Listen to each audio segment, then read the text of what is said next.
A Farewell to Arms by Ernest Hemingway, Chapter 29.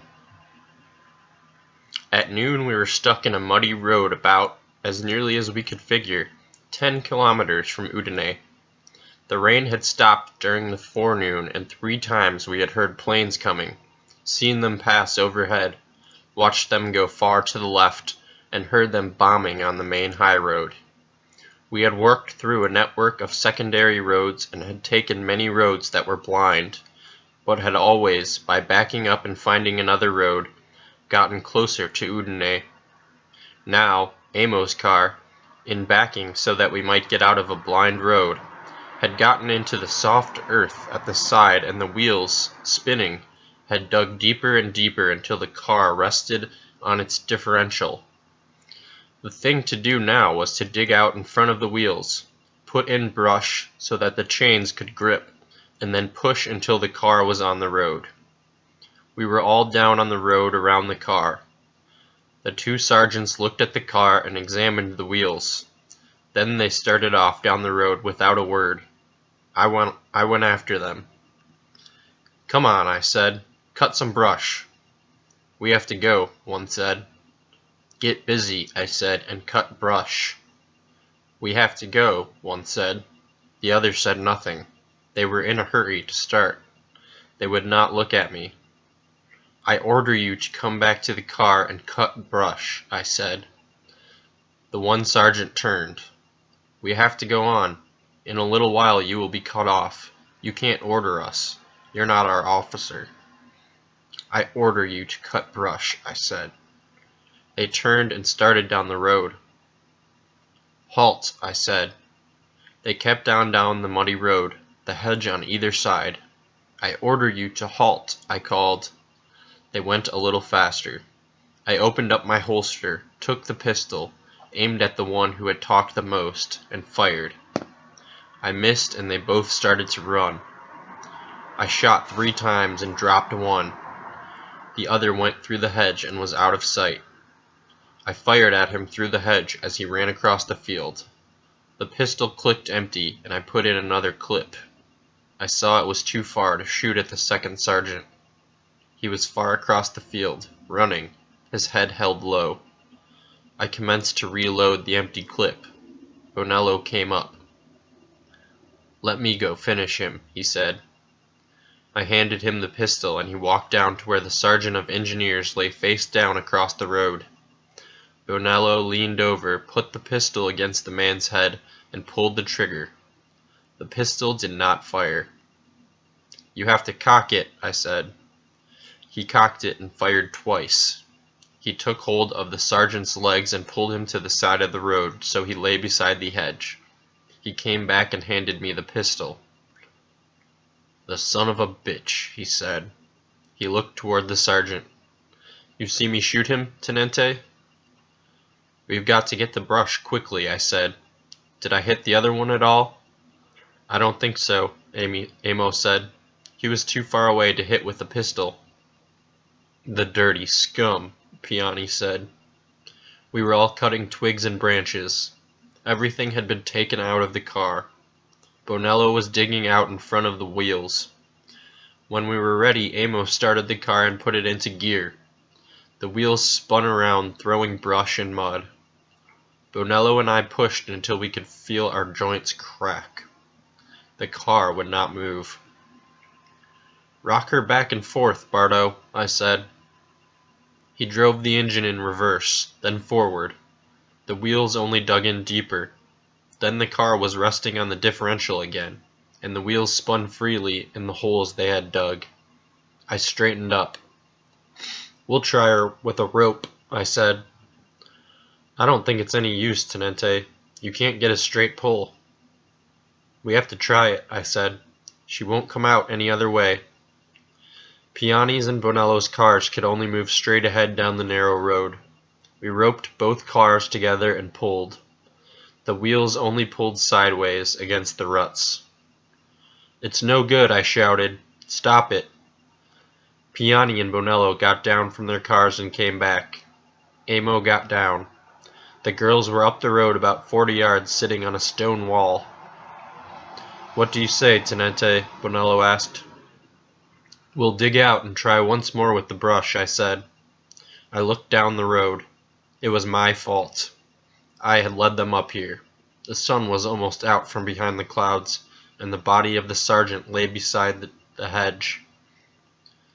"We'll put his cape and coat under," I said. Bonello went to get them. I cut brush, and Amo and Piani dug out in front and between the wheels.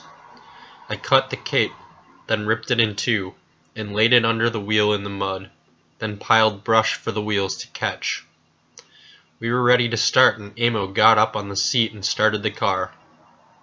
The wheels spun and we pushed and pushed, but it wasn't any use. "It's blanked," I said. "Is there anything you want in the car, Bardo?" Amo climbed up with Bonello, carrying the cheese and 2 bottles of wine and his cape. Bonello, sitting behind the wheel, was looking through the pockets of the sergeant's coat. "Better throw the coat away," I said. "What about Bardo's virgins?" "They can get in the back," Piani said. "I don't think we are going far." I opened the back door of the ambulance. "Come on," I said. "Get in." The 2 girls climbed in and sat in the corner. They seemed to have taken no notice of the shooting. I looked back up the road. The sergeant lay in his dirty, long-sleeved underwear. I got up with Piani and we started. We were going to try to cross the field. When the road entered the field, I got down and walked ahead. If we could get across, there was a road on the other side. We could not get across. It was too soft and muddy for the cars. When they were finally and completely stalled, the wheels dug into the hubs. We left them in the field and started on foot for Udine. When we came to the road which led back toward the main highway, I pointed down it to the 2 girls. "Go down there," I said. "You'll meet people." They looked at me. I took out my pocketbook and gave them each a 10-lira note. "Go down there," I said, pointing. "Friends. Family." They did not understand, but they held the money tightly and started down the road. They looked back as though they were afraid I might take the money back. I watched them go down the road, their shawls close around them, looking back apprehensively at us. The 3 drivers were laughing. "How much will you give me to go in that direction, Tenente?" Bonello asked. "They're better off in a bunch of people than alone if they catch them," I said. "Give me 200 lire and I'll walk straight back toward Austria," Bonello said. "They'd take it away from you," Piani said. "Maybe the war will be over," Amo said. We were going up the road as fast as we could. The sun was trying to come through. Beside the road were mulberry trees. Through the trees I could see our 2 big moving vans of cars stuck in the field. Piani looked back too. "They'll have to build a road to get them out," he said. "I wish to Christ we had bicycles," Bonello said. "Do they ride bicycles in America?" Amo asked. "They used to. Here it is a great thing," Amo said. "A bicycle is a splendid thing." "I wish to Christ we had bicycles," Bonello said. "I'm no walker." "Is that firing?" I asked. I thought I could hear firing a long way away. "I don't know," Amo said. He listened. "I think so," I said. "The first thing we will see will be the cavalry," Piani said. "I don't think they've got any cavalry." "I hope to Christ not," Bonello said. "I don't want to be stuck on a lance by any blank cavalry." "You certainly shot that sergeant, Tenente," Piani said. We were walking fast. "I killed him," Bonello said. "I never killed anybody in this war, and all my life I've wanted to kill a sergeant."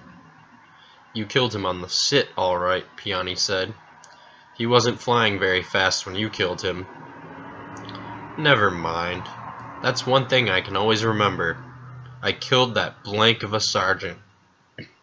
"What will you say in confession?" Amo asked. "I'll say, Bless me, father, I killed a sergeant. They all laughed. He's an anarchist, Piani said. He doesn't go to church. Piani's an anarchist too, Bonello said. Are you really anarchists? I asked. No, Tenente, we're socialists. We come from Imola. Haven't you ever been there? No. By Christ, it's a fine place, Tenente. You come there after the war, and we'll show you something. Are you all socialists? Everybody. Is it a fine town? Wonderful. You never saw a town like that. How did you get to be socialists? We're all socialists. Everybody is a socialist. We've always been socialists. You come, Tenente. We'll make you a socialist, too. Ahead, the road turned off to the left, and there was a little hill, and beyond a stone wall, an apple orchard. As the road went uphill, they ceased talking. We walked along together, all going fast against time.